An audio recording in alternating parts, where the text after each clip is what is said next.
Rail যাত্রীদের জন্য সুখবর। ভারতীয় রেলের অভিনব উদ্যোগ অমৃত ভারত প্রকল্পে এবার নাম জুড়ল কল্যাণী ঘোষপাড়া রেল স্টেশনের।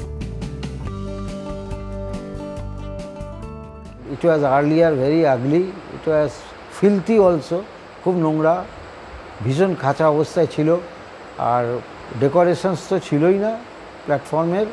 এখন সমস্ত দিক দিয়ে আমরাই ঘাবড়ে যাচ্ছি।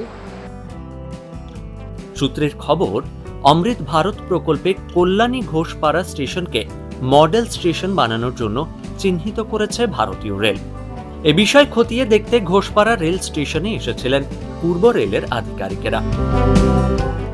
গোটা ভারতে প্যান ইন্ডিয়া বেসিসে 103খানা স্টেশন অমৃত ভারত স্টেশন তা লোকার্পণ হবে, ডেডিকেশন টু দ্য নেশন হবে by our honourable prime minister. ফ্যাসাডের কাজ আমরা আজকে কল্যাণী ঘোষপাড়া স্টেশনে এসেছি, সেখানে দেখছি দিব্যাঙ্গদের জন্য আলাদা কাউন্টার হয়েছে, জিপিএস এনাবলড ঘড়ি হয়েছে, আলাদা করে কাউন্টার এটিভিএম লাগানো হয়েছে, one station one product stall আছে, এখানে গ্রিন প্যাচ আলাদা করে ক্রিয়েট করা হয়েছে।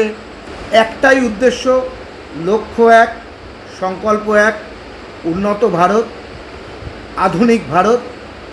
পরিকাঠামো উন্নয়ন না করলে আজকে আমরা অপারেশন সিন্দুরের পরে প্রথম বিশ্বের কেন সারা পৃথিবীর কাছে যে সমীহ পাচ্ছি, সেই সমীহ আদায়ে, সেই সমীহ বজায় রাখতে আমাদের আধুনিক ভারত গঠন একমাত্র লক্ষ্য।